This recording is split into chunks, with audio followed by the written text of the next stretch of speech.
ጤና ይስጥልን የተወደዳችሁ ተመልካቾቻችን ከአማራ ሚዲያ ኮርፖሬሽን የወቅታዊ ዝግጅታችን ተጀምሯል። የዛሬው የወቅታዊ ዝግጅታችን በአማራ ክልል የቱሪዝም እንቅስቃሴ ላይ ትኩረቱን ያደረገ ይሆናል።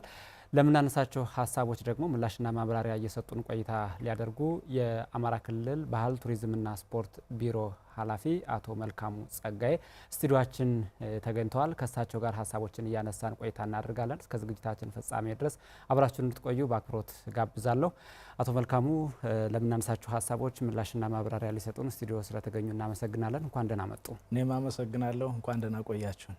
መልካም እንግዲህ የመጀመሪያ ጉዳይ አድርገን የምናነሳው ብዙ የሀገርም የውጭም ሀገር ጎብኚዎች ወደ አማራ ክልል የሚመጡባቸው ህዝባዊና ሃይማኖታዊ በዓላት እየተቃረቡበት ያለ ጊዜ ላይ ነን አሁን ያለ ነውና እንደው ክልሉ ከዚህ አንጻር ምን ቅድመ ዝግጅት እያደረገ ነው የሚለውን የመጀመሪያ እናድርገው። እሺ፣ እጅግ አድርጌ አመሰግናለሁ። እንግዲህ ያው አማራ ክልል በተደጋጋሚ እንደምናነሳው በርካታ ቱሪስቶች የሚጎበኙት ክልል ነው።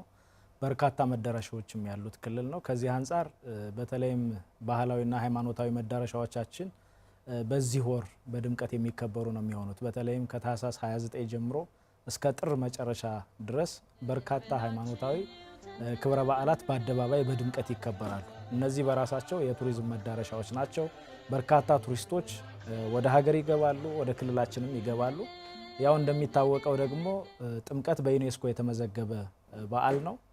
ዩኔስኮ ይሄንን የዓለም ቅርስ አድርጎ ሲመዘግብ በዋናነት አንደኛውን መዳረሻ ያደረገው ጎንደር ነው። ስለዚህ የጥምቀት በዓል በጎንደር ከተማም እንደዚሁ በድምቀት ይከበራል። በሌሎች የክልላችን አካባቢዎችም በድምቀት ይከበራልና ይሄንን መሰረት በማድረግ ከሐምሌ 1 ጀምሮ እንደ ክልል ባህል ቱሪዝምና ስፖርት ቢሮ በርካታ ዝግጅቶችን ነው ስናደርግ የነበረው።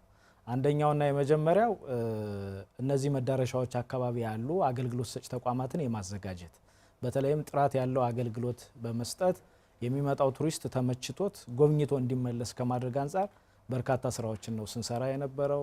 ሆቴሎችን፣ አገልግሎት ሰጪ ተቋማትን፣ አስጎብኚዎችን፣ ሌሎች አካላትንም እንዲሁ በርካታ ስልጠናዎችን ስንሰጥ ነበር። የድጋፍና ክትትል ስራዎችንም እንዲሁ ስንሰጥ የቆየንበት ሁኔታ ነው ያለው። ይህ ማለት እንግዲህ ቱሪስት ምቾት ይፈልጋል። በሚመጣበት አካባቢ ያለው አገልግሎት ሲመቸው የቆይታ ጊዜውን አራዝሞ የሚጎበኛቸውን አካባቢዎችም እያሰፋ የሚሄድበት ሁኔታ አለና እንደ አጠቃላይ እንደ ባህል ቱሪዝምና ስፖርት ቢሮ በርካታ ዝግጅቶችን ነው ስናደርግ የነበረው። ለሆቴሎች፣ ለምግብ ቤቶች፣ ለካፌዎች ለነዚህ ሁሉ የድጋፍና ክትትል ስራዎችን እንዲሁ ደግሞ በአገልግሎት ሰጪ ተቋማት ውስጥ ተቀጥረው ያሉ እህት ወንድሞቻችን ስልጠናዎችን የመስጠት ስራዎችን ነው ስንሰራ የቆየ ነው። የቱሪዝም ሴክተር በርካታ ስራ አጥ ወጣቶችን የሚያስተናግድ ተቋም እንደመሆኑ መጠን አዳዲስ ትውልድ ወደዚህ ሴክተር ይገባል በየጊዜው። ይሄንን የገባ አካል እያሰለጠን እያበቃን ማንሄድ ከሆነ በሚመጣው ቱሪስት ላይ የአገልግሎት ቅሬታ ሊያስነሳ ስለሚችል በዛ አካባቢ በርካታ ስራዎችን እየሰራን ነው። ባለሙያዎችን በቦታው ተገኝተው በተለይም በዓላት ሲከበሩ የማህበረሰቡን ባህል፣ እሴት፣ ወግ ጠብቀው እንዲከበሩ ከማድረግ አንጻር የጸጥታና ሌሎች አካላት ጋር እንዲሁ ተቀናጅተን በዓላት በሚከበርባቸው አካባቢዎች ጸጥታው የተከበረ ደህንነቱ የተጠበቀ ቱሪስት እንዲኖር ከማድረግ አንጻር በርካታ ስራዎችን እየሰራን ያለ ነው። ከንግድ ተቋማት ጋር እንዲሁ ስራዎችን እየሰራን ያለ ነው። ዞሮ ከተለያዩ ባለድርሻ አካላት ጋር ተቀናጅተን የዝግጅት ስራዎቻችን ኦልሞስት እያገባደድን ያለንበት ሁኔታ ነው ያለው። ከዚህ ጋር በተለይ የአካባቢው አስተዳደር የአካባቢው ህዝብ በራሱ በቅንጅት እንዲሰሩ ከማድረግ አንጻር እንደ ክልል እንቀናጃለን። ለምሳሌ ጤና ቢሮ፣ ንግድ ቢሮ፣ አስተዳደርና ጸጥታ በተለይም ፖሊስ ጋር በቅንጅት እኛ እንደ ክልል እንሰራለን።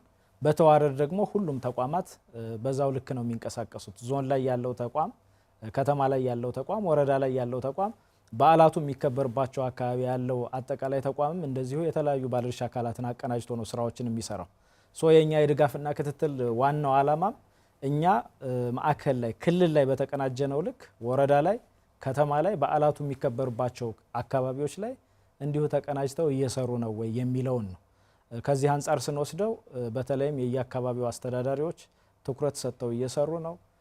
በተለይም ከጸጥታ አንጻር ምንም አይነት እንከን እንዳይገጥም በርካታ ስራዎች እየተሰሩ ያለበት ሁኔታ ነው ያለው።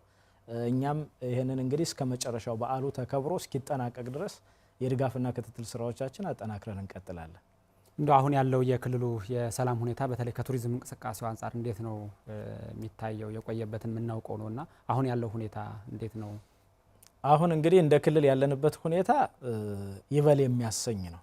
በርካታ መሻሻሎች አሉባቸው። በተለይም ደግሞ የቱሪዝም መዳረሻ በሆኑ አካባቢዎች ሰላማዊ እንቅስቃሴዎች ጎልተው የሚታዩበት ሁኔታ ነው ያለው። ለዚህም እንግዲህ እንደ ማሳያ መውሰድ የምንችለው በተለይም የውጭ ሀገር ቱሪስቶች በቁጥር በርከት ብለው እነዚህን መዳረሻዎች የመጎብኘት ሁኔታ እየታየ ነው። የተለያዩ ሚዲያዎችም ይህንን እየዘገቡት ነው። እኛም እንግዲህ በየቦታው የቱሪስት መረጃ ማዕከል ሰራተኞች ስላሉን በየቀኑ ምን ያህል ቱሪስት ወደ አካባቢው ይመጣል፣ ቱሪስቱስ ምን ችግር ገጠመው፣ በሰላም ተመለሰ ወይስ ምን ችግሮች ገጠሙት የሚለውንም ነገር አናሊሲስ ስለምንሰራ ከዚህ ጋር ተያይዞ አሁን ያለው የክልላችን አጠቃላይ የሰላም ሁኔታ በእጅጉ እየተሻሻለ የመጣ በተለይም ደግሞ ለቱሪስት ያን ያህል አስጊ ያልሆነ በከፍተኛ ሁኔታ ዶሜስቲክ ቱሪስቱም ወይም የሀገር ውስጥ ቱሪስቱም ኢንተርናሽናል ቱሪስቱም እንቅስቃሴ ሲያደርግበት የቆየበት ሁኔታ ነው ያለውና የክልላችን የሰላም ሁኔታ በአጠቃላይ ተሻሽሏል ወይም መሻሻልን አሳይቷል።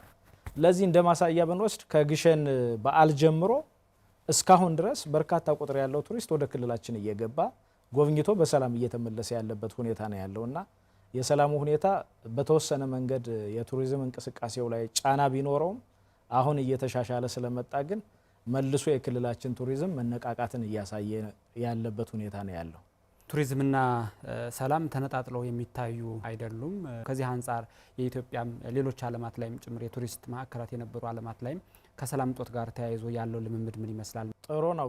በሁለት መንገድ ነው እንግዲህ ምሁራን የሚያነሱት። አንደኛው ቱሪዝም ለሰላም የሚል ስሎጋን ሁሉ ቀርጸው በርካታ ሀገራት ቱሪዝም በራሱ ሰላምን ያመጣል ብለው በርካታ ስራዎችን ይሰራሉ። በእርግጥም ሰላምን ያመጡ ሀገራትም አሉ ቱሪዝም ለሰላም ብለው። በሌላኛው ዳይሬክሽን ደግሞ ስናየው ያለ ሰላም ቱሪዝም ሊሆን አይችልም የሚሉ መከራከሪያ ሀሳቦች እንዲሁ ይነሳሉ።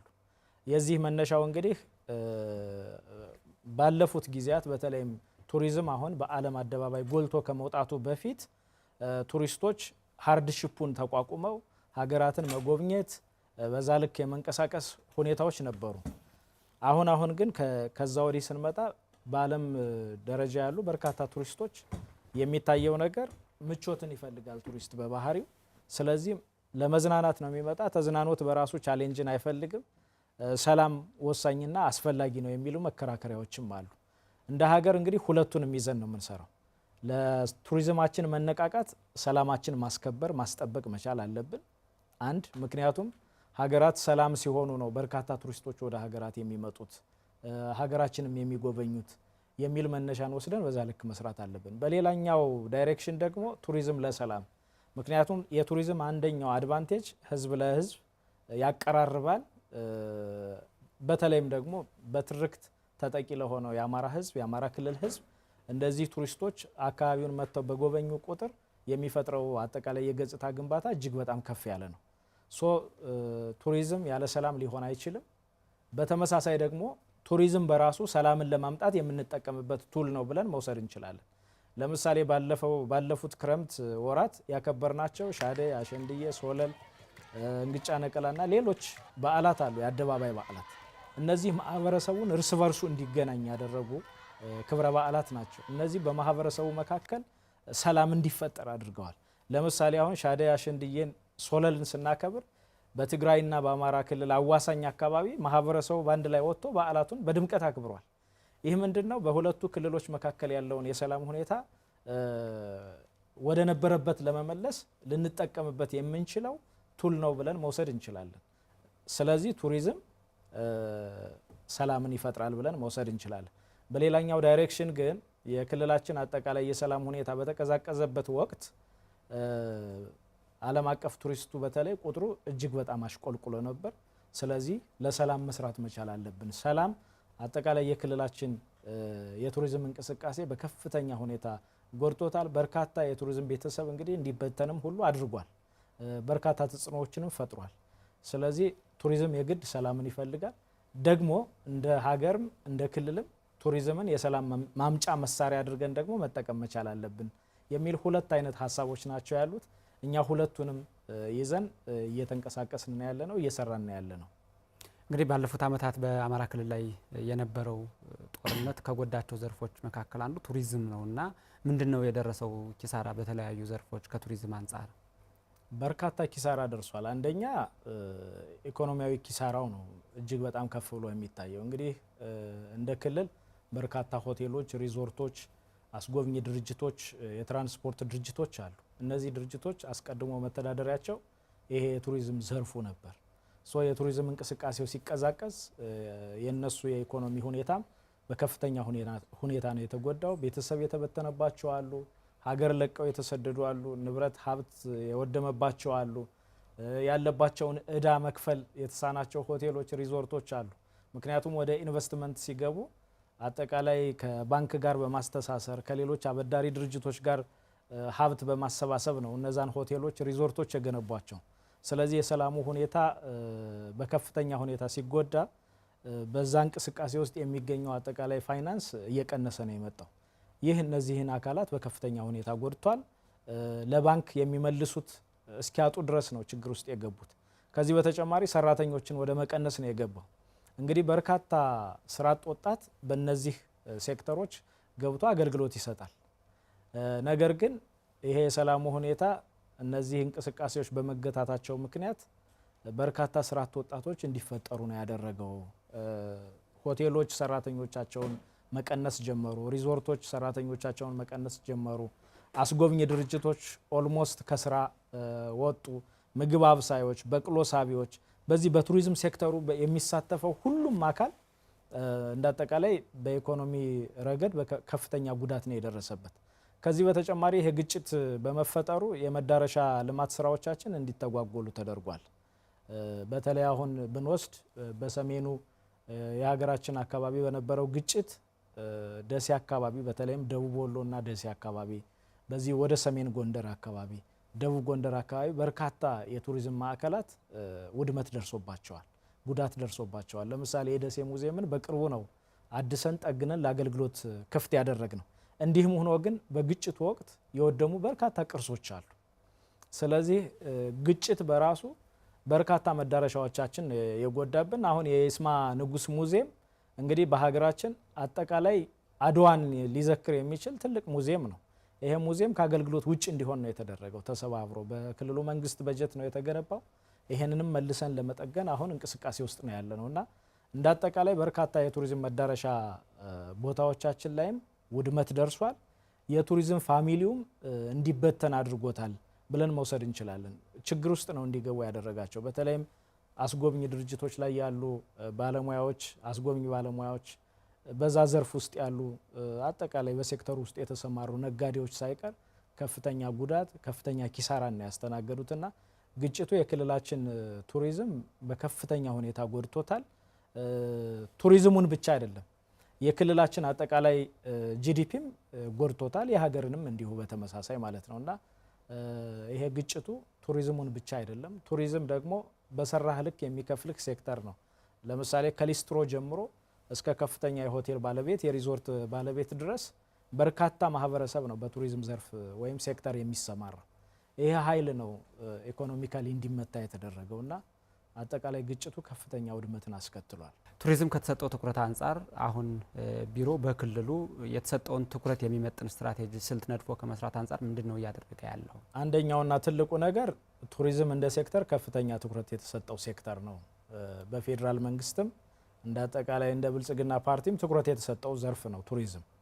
ወደ ታች ደግሞ ስንወርድ የክልላችን መንግስት ምናልባትም ከፌዴራል መንግስት ባልተናነሰ መንገድ ከፍተኛ ትኩረት የሰጠው ዘርፍ ነው ቱሪዝም። ምክንያቱም የሀገራችን አጠቃላይ የቱሪዝም ድርሻ ወስደን ጥናት ብናደርግ የአማራ ክልል ከፍተኛ ድርሻ ሊኖረው እንደሚችል ያው የሚታመን ሀቅ ነው። ከዚህ አንጻር የቱሪዝም ፖቴንሻሎቻችን ምንድን ናቸው፣ አልምተን ከዚህስ ምን ያህል ተጠቃሚ መሆን መቻል አለብን በሚል በዝርዝር ውይይቶችን በማድረግ የክልሉን ተወላጅ ምሁራንን በማሰባሰብ እቅዶቻችን አዘጋጅተን ስትራቴጂካሊ ከክልሉ ከፍተኛ አመራሮች ጋር ተወያይተን ነው ወደ ስራ የገባ ነው። እንግዲህ ልናሳካቸው የፈለግናቸው ግራንድ ኦብጀክቲቭስ አሉ በቱሪዝም ዘርፍ ማለት ነው። በተለይም አንደኛውና ዋነኛው ትኩረት አድርገን እንሰራበታለን ብለን የያዝነው የቱሪዝም መዳረሻ ልማት ስራዎችን መስራት መቻል አለብን። በተለይ እነዚህ የቱሪዝም መዳረሻዎችን ማስተሳሰር በመሰረተ ልማት ማስተሳሰር መቻል አለብን የሚል አንድ ኢኒሼቲቭ ይዘን እየተንቀሳቀስን ያለ ነው። በውስጣቸውም የተለያዩ ፋሲሊቲዎችን ማሟላት መቻል አለብን። ከዛ በተጨማሪ እነዚህ የቱሪዝም መዳረሻዎች ባሉበት አካባቢ ሁሉ እነዛን መዳረሻዎች ሊመጥን የሚችል አገልግሎት ማቅረብ መቻል አለብን። የቱሪስቱን የቆይታ ጊዜም በዛ ልክ ማራዘም አለብን። በነዛ ዙሪያም አዲሱን ትውልድ ሊያመጣ ሊስብ የሚችል ተመጣጣኝ መዳረሻ መገንባት መቻል አለብን የሚል ኢኒሼቲቮችን ይዘን ነው እየሰራን ያለ ነው እና እንዳጠቃላይ ክልሉም ቢሮውም ትኩረት ሰጥተን ነው ስንሰራ የነበረው።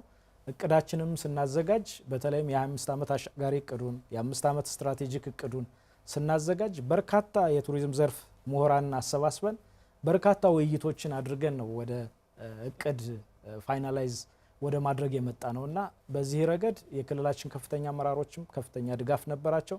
እኛም በዛ ልክ ነው እየሰራን እየተንቀሳቀስን ያለ ነውና ምናልባትም በቀጣይ 25 ዓመታት የክልላችን አጠቃላይ የቱሪዝም እንቅስቃሴ ወደ ማይታመን ደረጃ ሊያድግ ይችላል ብለን እንወስዳለን። ምክንያቱም ያሰብናቸው በርካታ የቱሪዝም መዳረሻ ልማት ስራዎች አሉ። ለዚህም የክልላችን መንግስት ኮሚት እንደሚያደርግ አስቀምጧል። ያው እንደምታስታውሰው ይሄ እቅድ በምክር ቤት ቀርቦም የጸደቀ ስለሆነ አለመስራት አይቻልም። ምናልባት ዲሌይ ልናደርግ እንችል ይሆናል እንጂ እነዚህን አለመፈጸም አይቻልም። ምክንያቱም የህዝብ ወኪል ለሆነው ምክር ቤት ቀርቦ የጸደቀ እቅድ ነው። ይሄንን እቅድ እየፈጸምን ከቀጠልን የክልላችን አጠቃላይ የቱሪዝም እንቅስቃሴ ይነቃቃል ብለን ነው የምንወስደው። በርካታ መዳረሻዎቻችንም እናለማለን። ለምሳሌ አሁን እንደ ጎርጎራና መሰል አይነት የቱሪዝም መዳረሻዎቻችን በክልላችን የተለያዩ አካባቢዎች እናለማለን ብለን እቅድ ይዘናል። እነዚህን በዋናነት ከክልሉ መንግስት የካፒታል ፕሮጀክት ሌሎች ባለድርሻ አካላትን በማሳተፍ ለመስራት አሁንም እንቅስቃሴ ውስጥ ነው ያለ ነው። እንግዲህ በቀጣይ 5 ዓመት እዛ ደግሞ በቀጣይ 25 ዓመት እነዚህን ስራዎች ለመስራት የሚያስችል ዝግጁነት አለ በቢሮ በኩል። የክልሉ አቋም ይሄው ነው። ያሉ ውስንነቶችን ምን ያህል የለየ ነው አሁን ይሄ ስትራቴጂው? ክፍተቶቻችን በተገቢው መንገድ ነው ለይተን ወደ እቅድ የገባ ነው ማለት ነው። መጀመሪያ እንደ ክልል በቱሪዝም ዘርፍ ምን ድክመት አለን፣ ምን ጥንካሬ አለን፣ ምን ፖቴንሻል አለን፣ ምን የለንም፣ ምን ማሟላት አለብን፣ ምን የተሟላ ነገር አለን የሚሉት ነገሮች በጥናት ተለይተዋል። በርካታ ምሁራንን አሳትፈናል። በነገራችን ላይ የክልላችን ተወላጆች የሆኑ በዘርፉ ምርምሮችም ያሏቸውን በርካታ ምሁራንን አሳትፈን ነው ወደ ስራ የገባ ነው። ከዚህ አንጻር የክልላችን የቱሪዝም አጠቃላይ ሁኔታ ነባራዊ ሁኔታ ዳሰሳ ጥናት ሰርተናል። ይሄን ዳሰሳ ጥናት መሰረት አድርገን ሪኮመንዴሽኖችንም ወስደናል። እነዚህን በማሰባሰብ ነው ወደ ስራ የገባ ነው። ለምሳሌ አሁን የፋሲል አብያተ መንግስታት ጥገና ተጠናቋል። በርካታ ቱሪስቶች ይመጣሉ። እነዚህ ቱሪስቶች ወደዛ ሲመጡ ልጆች አሏቸው፣ ህፃናት ልጆች አሏቸው። ምናልባትም ይሄ ቤተ መንግስት ደግሞ ማያዝናናው ለጉብኝት የማይስበው ሌላ ጄኔሬሽን ሊኖር ይችላል። በፋሲል አብያተ መንግስት ዙሪያ ሌሎች የቱሪዝም መዳረሻ ልማት ስራዎች መሰራት መቻል አለባቸው። ላሊበላ ዙሪያ እንዲሁ ያንን የመጣውን ቱሪስት ሙሉ ለሙሉ አኮሞዴት የሚያደርግ ላሊበላን ብቻ አይቶ በግማሽ ቀን ወይም በአንድ ቀን የሚመለስ ቱሪስት ሳይሆን ላሊበላ ላይ 2-3 ቀን ያህል ሊቆይ የሚያስችል አጠቃላይ የቱሪዝም መዳረሻ ልማት ስራዎች መሰራት መቻል አለባቸው ዙሪያውን ብለን እነዚህን ሁሉ ተልመን ነው እቅዶችን ወደ ስራ እየገባን ያለ ነው ማለት ነው። እና እንደ አጠቃላይ የክልላችን የቱሪዝም ሁኔታ ክፍተቶቹን ለይተናል፣ ጥንካሬዎችንም እንዲሁ በአግባቡ አስቀምጠናል። ጥንካሬዎቹ የኛ ናቸው፣ እነሱን እያዳበርን መሄድ መቻል አለብን። እነዚህን ክፍተቶቻችን ግን ካውንተር የምናደርግባቸውን ሜካኒዝሞችም ጭምር አስቀምጠናል። አሁን ይሄ እቅድ ብቻ አይደለም፣ እቅዱን የምናስፈጽምበት ስልትም አስቀምጠናል። ሌላኛው ደግሞ ይሄ ፕራይቬት ዊንጉን እንዴት ማሳተፍ እንዳለብንም እንደዚሁ ስትራቴጂካሊ ትልሞችን አስቀምጠናል። ካሁኑም በርካታ ባለሀብቶች በተለይም ይሄ ፕራይቬት ሴክተር ብለን የምንጠራው አካል ወደዚህ ወደ ቱሪዝም ሴክተሩ እየገባ ያለበት ሁኔታ አለ። በተለይም ባህር ዳር፣ ደሴና ጎንደር በዚህ ዘርፍ መነቃቃቶችም አሉ። ደብረ ብርሃን እያስጀመርን ነው። ስትራቴጂካሊ እነዚህን ሊመልሱ የሚችሉ ክፍተቶቻችንን ሊሸፍኑ የሚችሉ ስራዎችን ለመስራት ነው በዋናነት እቅዶቹን ይዘን የተነሳ ነውና እንዳልከው ክፍተቶቻችንን በደንብ ዳሰናል። እንዳጠቃላይ አማራ ክልል የቱሪስት እጥረት አይደለም ያለበት። የመጣው ቱሪስት ግን የቆይታ ጊዜው መራዘም መቻል አለበት፣ መቆየት አለበት፣ ከማህበረሰቡ ጋር መቆየት መቻል አለበት። በርካታ የቱሪስት መዳረሻዎችን መጎብኘት መቻል አለበት። በርካታ መዳረሻዎች አሉን። ግን ሁላችንም ጥሩ ስንባል ወደ አእምሯችን የሚመጣው ምናልባትም ባህር ዳር ደርሰን ጣና፣ ፋሲል፣ ሰሜን ተራራ፣ ላሊበላ እንዲህ ብለን ነው የምናቆመው። ግን በእያንዳንዱ ዞን በእያንዳንዱ ወረዳ በርካታ መዳረሻ ሊሆኑ የሚችሉ የቱሪዝም መዳረሻዎች አሉ፣ ሀብቶች አሉ። እነዚህን ሀብቶች መልሶ በማልማት ቱሪስቱ ክልላችን ውስጥ ከገባ በኋላ ለረጅም ጊዜ እንዲቆይ ከማድረግ አንጻር ስራዎች መሰራት መቻል አለባቸው ብለን በዛ ልክ የተዘጋጀንበት ሁኔታ ነው ያለው። እነዚህን ከሰራናቸው በእርግጠኝነት የነበሩን ክፍተቶች ይቀርፋል ብለን እናስባለን። በእርግጥ ስራ በሰራህ ቁጥር ሌላ አዳዲስ ክፍተት ይመጣል። እሱንም በየጊዜው ካውንተር እያደረግን መሄድ እንዳለብን ነው ያስቀመጥነውና አጠቃላይ እቅዱ ሲዘጋጅ ግን በርካታ ባለድርሻ አካላት የተሳተፉበት ነው። በተለይም ደግሞ ምሁራን የተሳተፉበት ነው። የክልላችን የቱሪዝም ሁኔታም እንደ አዲስ ያየንበት ሁኔታ ነው ያለው ብለን ነው እኛ የወሰድነው። በዛ ልክም ነው ሌላውም አካል አስተያየት የሰጠን። በቱሪዝም ውስጥ የአስጎብኚዎች ሚና ከፍ ያለ እንደሆነ ይነሳል። እነዚህ ማህበራት በጦርነቱ ውስጥ ጉዳት ደርሶባቸዋል ቀደም ሲል ሲያነሱልን ነበርና እነዚህን መልሶ የማደራጀት እንደገና ወደ ስራው እንዲገቡ የማነቃቃት ሰላሙ ላይ እነሱም አብረው እንዲሰሩ ከማድረግ አንጻር ምንድነው የአስጎብኚዎቹን ሚና ከፍ ከማድረግ አንጻር እየተሰራ ያለው? ቱሪዝም ያለ አስጎብኝ ሊሆን አይችልም። እነዚህ አስጎብኝ ድርጅቶች በተገቢ መንገድ መጠናከር መቻል አለባቸው። ወደ ቱሪዝም ሴክተሩ ተመልሰው መግባትና ስራቸውን መስራት መከወን መቻል አለባቸው። ከዚህ አንጻር በተለይም ከዩኔስኮ ጋር በመተባበር ከቱሪዝም ሚኒስቴር ጋር በመተባበር ከቅርስ ጥበቃ ባለስልጣን ጋር በመነጋገር በርካታ ስልጠናዎችን ለመስጠት ጥረት አድርገናል። እነዚህ ስልጠናዎች በራሳቸው ግን የነዚህን አስጎብኚዎች ክህሎት በመጨመር በማዳበር ረገድ የራሳቸው የሆነ ከፍተኛ አስተዋጽኦ ይኖረው እንጂ እነሱ በዚህ ሴክተር እንዲቆዩ የሚያደርጉ አይደሉም። በተለየ መንገድ ለመደገፍ ያደረግነው ጥረት ብዙም ስኬታማ አልነበረም። ምክንያቱም እንግዲህ እነዚህ አስጎብኚዎች በራሳቸው መንገድም ቢሆን ቱሪዝም ሴክተሩ ላይ ስለቆዩ በርካታ ስራዎችን ሰርተዋል። ኤክስፒሪየንስ ዲቨሎፕ አድርገዋል። ስኪሉም አላቸው፣ ተሰጥኦም ብቃቱም አላቸው። እዛ ዘርፍ ላይ ዘርፉንም በመረዳት ረገድ ከፍተኛ ሚና ያላቸው ናቸው። ነገር ግን እነዚህን ለማቆየት እንደ አጠቃላይ እንደ መንግስት በርካታ ስራዎችን ለመስራት አቅደን በዛ ልክ አልሄድንበትም። ግን ደግሞ ቢያንስ ሴክተሩን እንዳይለቁ በተጓዳኝ ሌሎችን ስራዎችን እንዲጀምሩ ከተለያዩ ባለድርሻ አካላት ጋር በመነጋገር ስልጠናዎችን በመስጠት ሰፊ ስራዎችን ነው የሰራ ነው። ለምሳሌ አስጎብኚ የነበረ አካል ቶታሊ ከጉብኝት ስርዓቱ ከመውጣቱ በፊት በሌሎች አገልግሎት ሰጪ እንቅስቃሴዎች ውስጥ እንዲገባ ከዛ ቱሪዝሙ ሲስተካከልና ሲሻሻል ወደዛ የሚመጣበትን ሁኔታ ከማመቻቸት አንጻር የሞካከርናቸው ነገሮች አሉ። የነሱ ብቻ አይደለም። እኛ ሲያሳስበን የነበረው ሆቴሎችና ሪዞርቶች አካባቢ ያሉት ናቸው። እዛ አካባቢ እንግዲህ በርካታ ገንዘብ ነው ከባንክ ተበድረው ወደዚህ ኢንቨስትመንት የሚገቡት።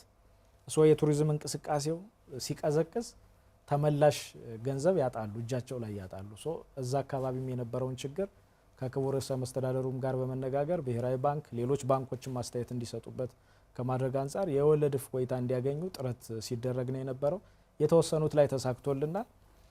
እንደ ቢሮ ዝም ባንልም ግን አመርቂ አይደለም፣ ወይም በዛ ልክ ይሄንን አስጎብኝ አካል አኮሞዴት አድርጎ ሊያቆይ የሚችል ስራዎችን ለመስራት ፈታኝ ነበር። ምክንያቱም ቁጥራቸውም እጅግ በጣም ከፍተኛ ነው። አሁን አማራ ክልል የቱሪዝም እንቅስቃሴው ከፍተኛ ነው ተብሎ ሲነገር በተለይም ምርምር የሚያደርጉ አካላት የሚያዩት ምን ያህል አስጎብኝ አለ፣ ምን ያህል ሆቴሎች፣ አገልግሎት ሰጪ ተቋማት አሉ፣ በዛ ውስጥ ምን ያህል ሰራተኞች አሉ የሚሉ መጠይቆች ተከትለው ነው የሚመጡት። አማራ ክልል የተሻለ የቱሪዝም እንቅስቃሴ ነበር የሚያስብሉት ምልክቶች ያየናቸው አሁን ከግጭት በኋላ ነው። ችግር ሲደርስ ሁሉም አካል ወደ መንግስት ጥያቄ ማቅረብ ሲጀምር በርካታ አስጎብኞች ናቸው አማራ ክልል ውስጥ ያሉት። እነዚህን አስጎብኞች ንቅል ብለው ከሲስተሙ እንዳይወጡ ለማድረግ ስራዎችን ስንሰራ ነው የቆየ ነው። አሁን ግን ክልላችን ውስጥ ያለው ሁኔታ እየተስተካከለ እየተሻሻለ ስለመጣ ወደ ሲስተም እየገባ ስለሆነ ችግሩ በተወሰነ መንገድ እየተቀረፈ ያለበት ሁኔታ ነው ያለው። አዳዲስም ጭምር የስራ እድል መፍጠር የሚችል የነበረው ነው ተዘግቶ የቆየውና ከዚህ አንጻር ያለው እንደ ክልል በርካታ ስራ አጥ ወጣቶችን ሊቀጥር የሚችል ዘርፍ አንደኛው ቱሪዝም ነው።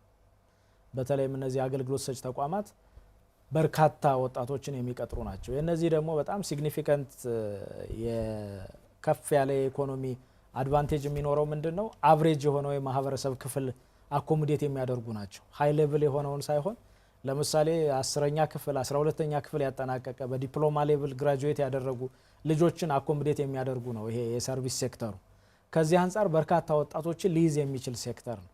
ሶ ይሄ ሲቀዛቀዝ በተወሰነ መንገድ የስራ እድል ፈጠራውን እንደ ክልል ጎድቶታል። በእርግጥ ሌሎች የስራ እድል መፍጠሪያ መንገዶች ስለነበሩ የክልላችን አጠቃላይ የስራ እድል ፈጠራ የተነቃቃ ነበር። ግን እንደ ቱሪዝም ከዚህም በላይ ማድረግ ነበረብን። እሱ በተወሰነ መንገድ ችግር ገጥሞታል። ግን ደግሞ በሌላኛው አንግል እኛ ከዚህ ያሰለጠናቸው ያበቃናቸው ልጆች ወደ ሌሎች ክልሎች እየሄዱ የመቀጠር እድላቸው እጅግ በጣም ከፍተኛ ስለነበር ከዚህ ያለው አነስተኛን ቁጥር እርስ በርሱ በማተካካት የስራ እድል ፈጠራው እንዳይቆም አድርጎታል ማለት ነው።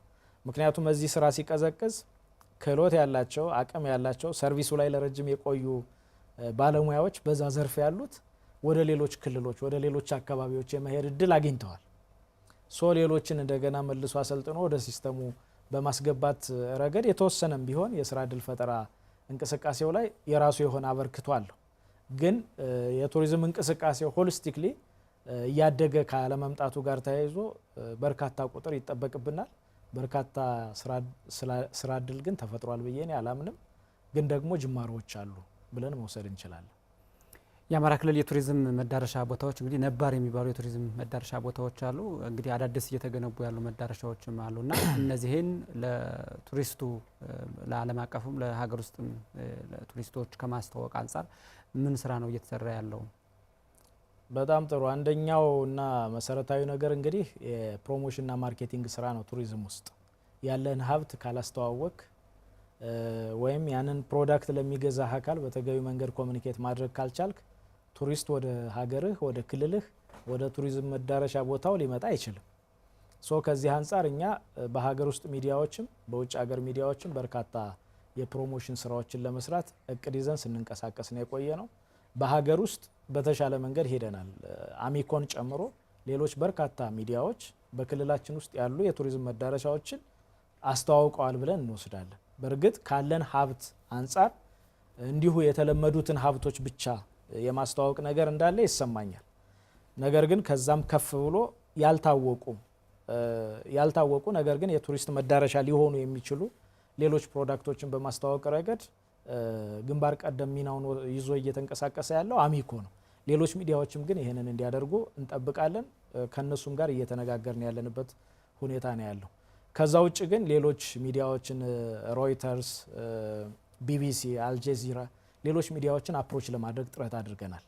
ሶ እነሱም የተለመዱት የቱሪዝም መዳረሻዎች ላይ ሰሜን ብሔራዊ ፓርክ፣ የጎንደር አብያተ መንግስት፣ ጎርጎራን፣ አሁን እየተገነባ ያለውን የሎጎ ሀይቅ በተወሰነ መንገድ ላሊበላን ከማስተዋወቅ ያለፈ ሌላ ሀብቶቻችን ግን ሽጠንበታል ብለን አንወስድም። ነገር ግን ጅማሮዎች አሉ።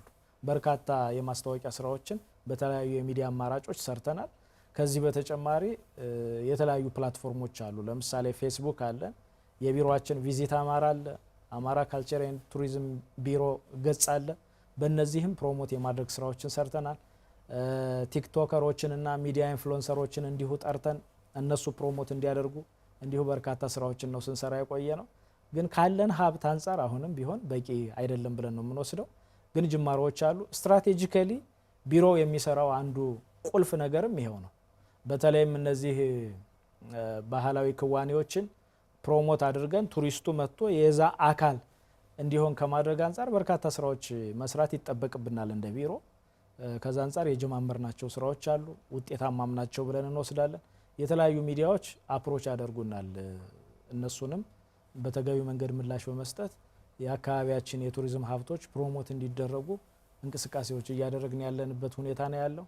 ግን ቅድም እንዳነሳሁት ይሄ የሚዲያና ፕሮሞሽን ስራችን ስትራቴጂካሊ ከዚህ በላይ ተሻሽሎ መቀጠል መቻል አለበት፣ መሰራት አለበት ብለን እንወስዳለን እንጂ ሚዲያ ላይ ያለን ኢንጌጅመንት አሁን ጥሩ ነው ካቀድነው አንጻር።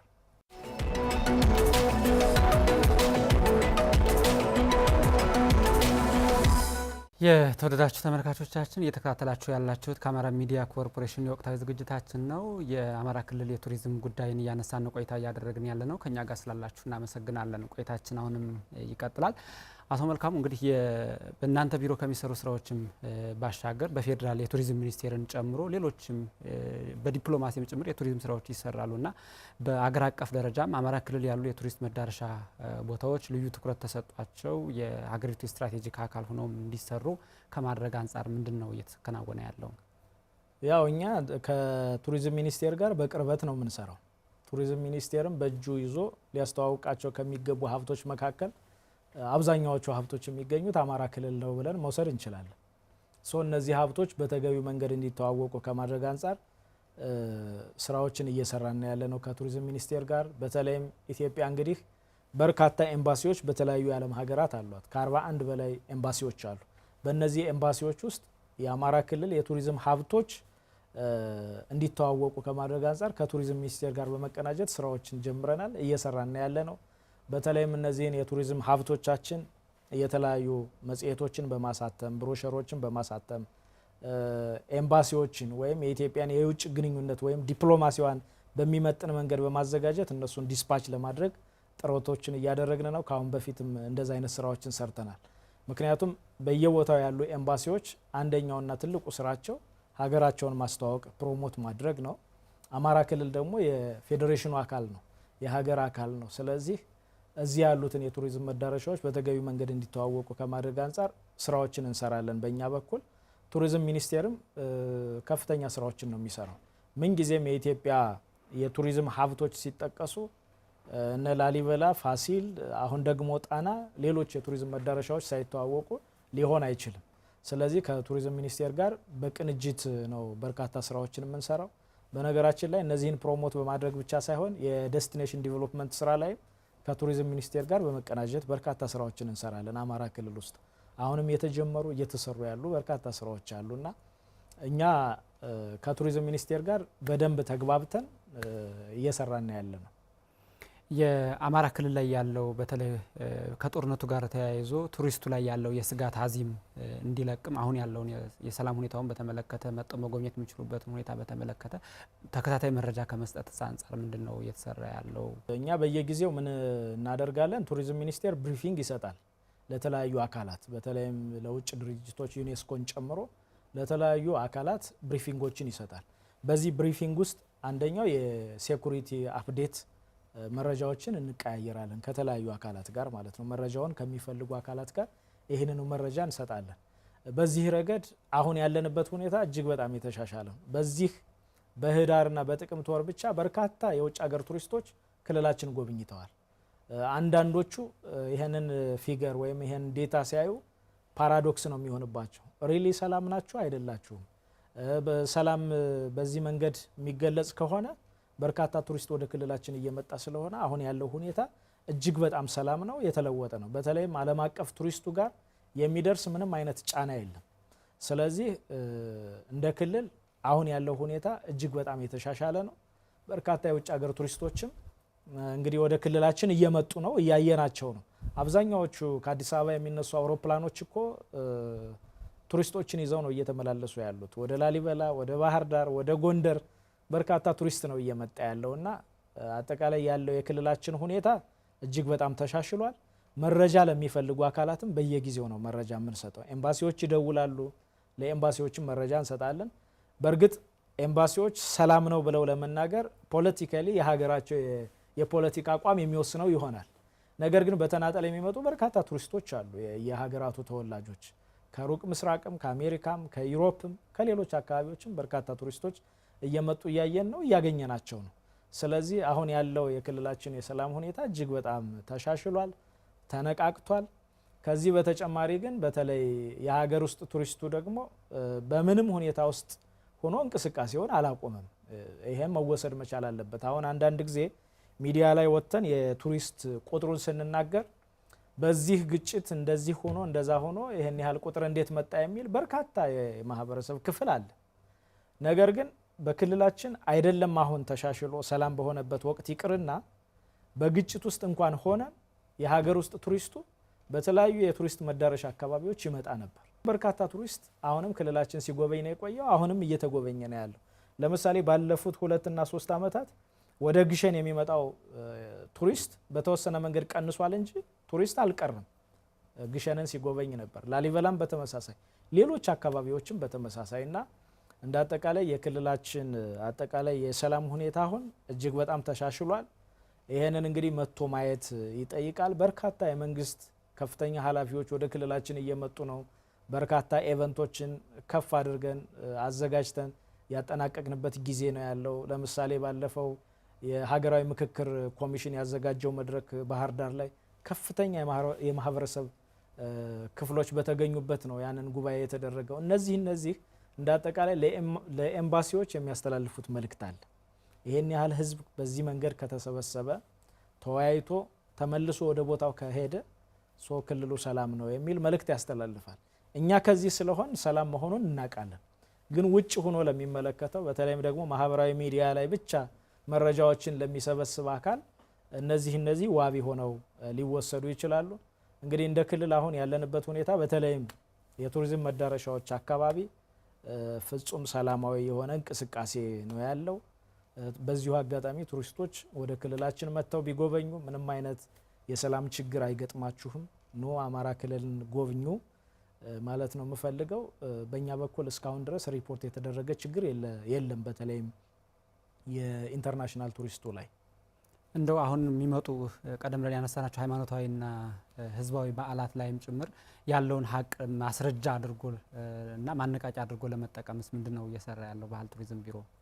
እንግዲህ ባህልና ቱሪዝም ቢሮ በርካታ መረጃዎችን ለሚመለከታቸው አካላት ተደራሽ እናደርጋለን በተለያዩ የሚዲያ ፕላትፎርሞች። እነዛን ሚዲያዎች የሚከታተል ካልሆነ ደግሞ በራሱ መንገድ አናሊሲስ የሚሰራ አካል ካለ ያንን መረጃ መውሰድ ይችላል። አሁን እኮ በቅርቡ ለምሳሌ ከኤፍሲ ከሚባል ድርጅት ጋር ሰሜን ብሔራዊ ፓርክ አካባቢ የዴስቲኔሽን ዲቨሎፕመንት ስራ እንሰራለን፣ ወይም የመዳረሻ ልማት ስራ። ይሄን የመዳረሻ ልማት ስራ ወደ ግንባታ ከማስገባታችን በፊት በጀርባ በርካታ ጥናቶች ተሰርተዋል። እኛ በማናቀው መንገድ ማለት ነው። መረጃዎች ተሰብስበዋል። ፋይናሊ ድርጅቱ የውጭ ድርጅት ነው፣ ግን ያለን የሴኩሪቲ ሁኔታውን አጥንተን አሁን ያለበት ሁኔታ የተሻሻለና የተስተካከለ ስለሆነ ይሄን ልማት ለመስራት አንቸገርም የሚል ምላሽ ሰጡን። አሁን ኦልሬዲ ጨረታ ላይ ነው፣ ወደ ስራ ይገባል አሁን በቀጣይ ማለት ነው። ስለዚህ የተለያዩ አካላትም በራሳቸው መንገድ መረጃዎችን እያሰባሰቡ ክልላችን ሰላማዊ መሆኑን ደርሰውበታል። ለምሳሌ ሌላው ነገር ዩኔስኮ የጣና ባህረ ሸሽና የጣና ገዳማትን በዩኔስኮ ለማስመዝገብ እንቅስቃሴዎች ጀምረናል።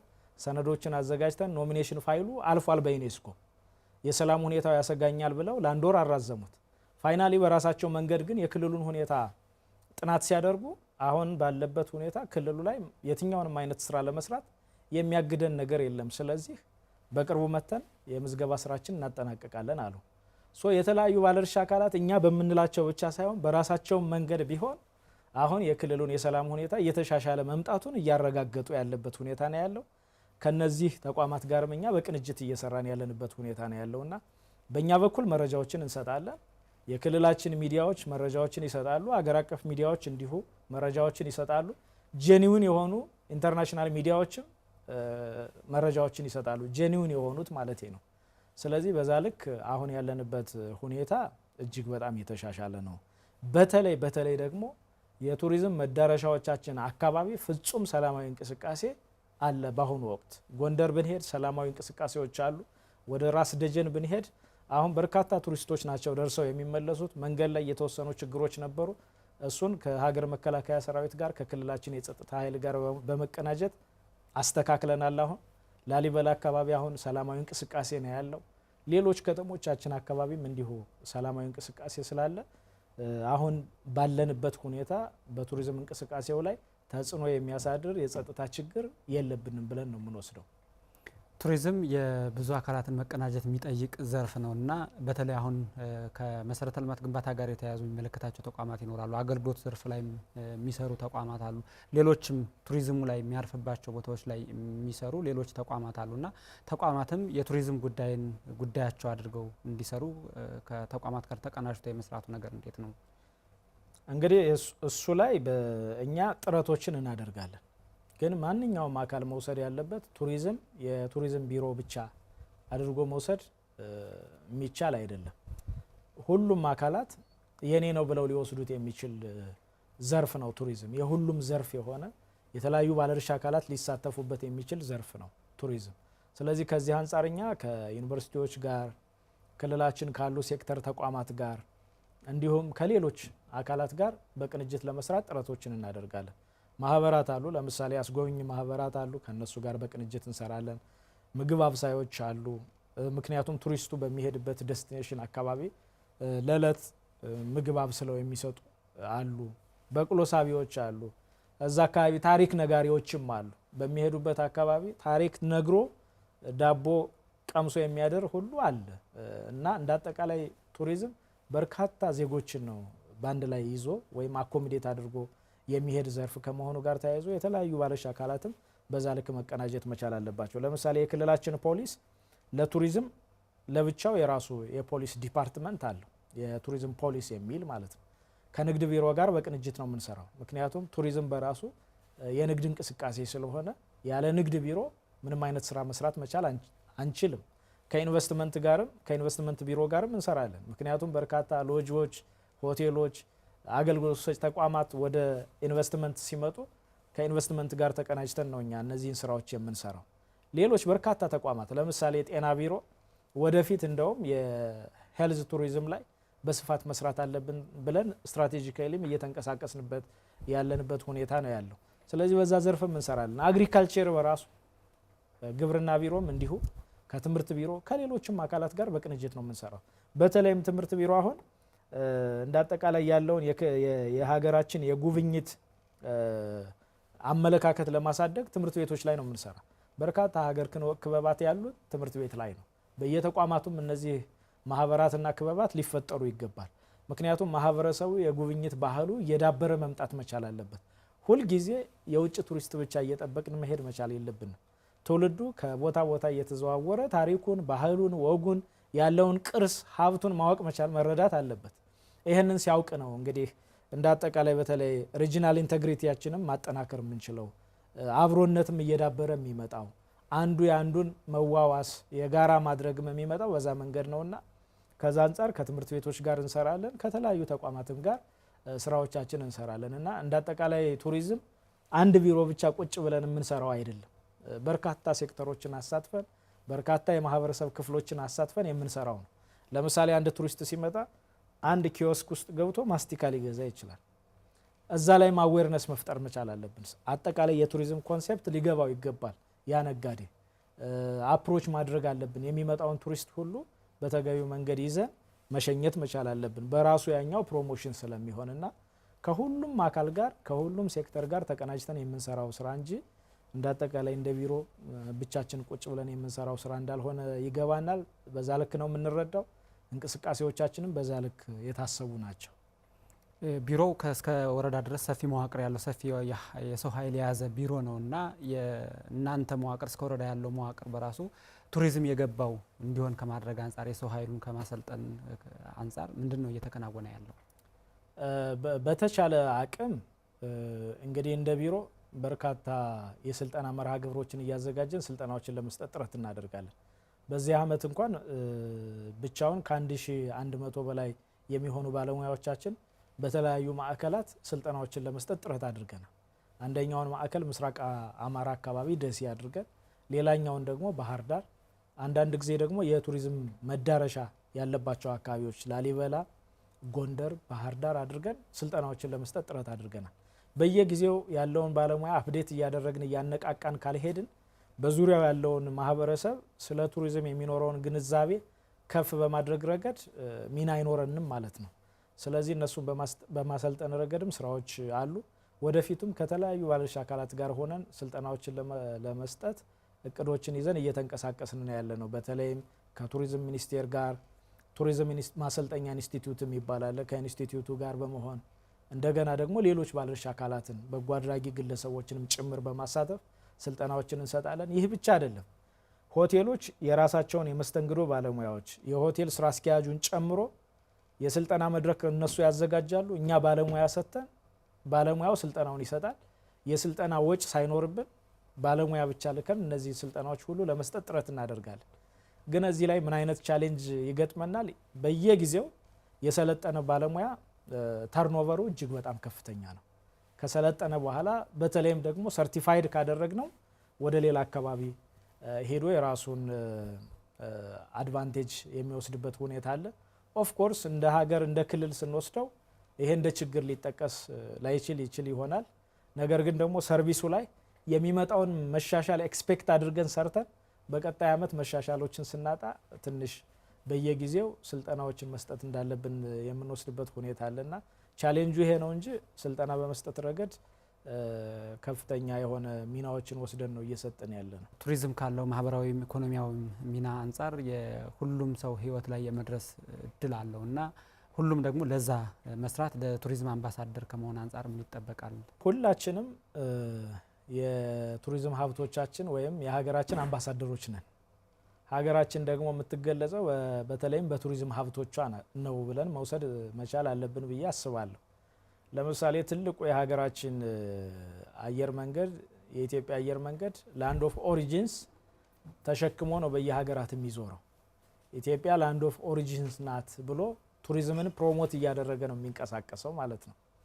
ሶ ይሄን የመሰለ ከፍ ያለ ድርጅት በዛ ልክ የሀገርን የቱሪዝም ሀብት ፕሮሞት እያደረገ የሚንቀሳቀስ ከሆነ እኛ ደግሞ እንደ ግለሰብ እንደ ተቋም እንደ አጠቃላይ እንደ ክልል ያሉ አጠቃላይ ተቋማትም አምባሳደሮች ናቸው ብዬ ነው የምወስደው። ሶ ሁላችንም የቱሪዝም ሀብቶቻችን በተገቢ መንገድ ፕሮሞት ማድረግ መቻል አለብን። ለአንድ ቢሮ ለአንድ ተቋም ብቻ የተተወ አይደለም እና ሁሉም አካል በዚህ ልክ መሳተፍ አለበት የሚል መልእክት ማስተላለፍ እፈልጋለሁ። ምክንያቱም እነዚህ ሀብቶች የአንድ ተቋም ሀብቶች አይደሉም፣ የህዝባችን ሀብቶች ናቸው። የህዝባችንን ሀብቶች በተገቢ መንገድ ማስተዋወቅ ደግሞ ኢኮኖሚያዊ ፋይዳው እጅግ በጣም ከፍ ያለና ላቅ ያለ ነው። ምናልባትም አንድ ሴክተር ላይ ብቻ የሚቆምም አይደለም እና ይሄ በዛ ልክ ሁላችንም ተረድተን በክልላችን ውስጥ ያሉ የቱሪዝም ሀብቶቻችን በተገቢ መንገድ ማልማት፣ ከማልማት በተጨማሪ ደግሞ ማስተዋወቅ፣ ጎብኞች እንዲመጡ ማድረግ መቀስቀስ መቻል አለብን የሚል ሀሳብ ነው ያለኝ። ሁሉም ቢሮ ሁሉም ተቋም ስራው ይህ ሊሆን ይገባል። ከክቡር ርዕሰ መስተዳደሩ ጀምሮ ሁሉም አካላት የክልላችን ከፍተኛ አመራሮች የመጀመሪያው ቁልፍ ተግባራቸው ሊሆን ይገባል ብዬ የማስበው የክልላችን የቱሪዝም ሀብቶች ፕሮሞት ማድረግ። ስለዚህ በክልሉ የንግድ እንቅስቃሴ፣ በክልሉ የትራንስፖርት እንቅስቃሴ፣ በክልሉ ያለው አገልግሎት ሰጭ ተቋማት በእነዚህ ዘርፎች በሙሉ የራሱ የሆነ አዎንታዊ ሚና አለውና በኋላ ግሮስሊ የሚከፍለን ነገር ስለሚኖር ሁላችንም የክልላችን ሀብቶች ማስተዋወቅ መቻል አለብን። ይህ ብቻ አይደለም። በዞን ደረጃ ያለው አመራር ለምሳሌ የዞን አስተዳዳሪው በዞኑ ውስጥ ያሉ የቱሪዝም ሀብቶቹን በተገቢ መንገድ አውቆ ማስተዋወቅ ፕሮሞት ማድረግ መቻል አለበት። በቻለው አቅም ፕራይቬት ሴክተሩንም ሁሉ በማስተባበር ማልማት መቻል አለበት። እሱ ደግሞ መሰረተ ልማቶችን ማሟላት መቻል አለበት።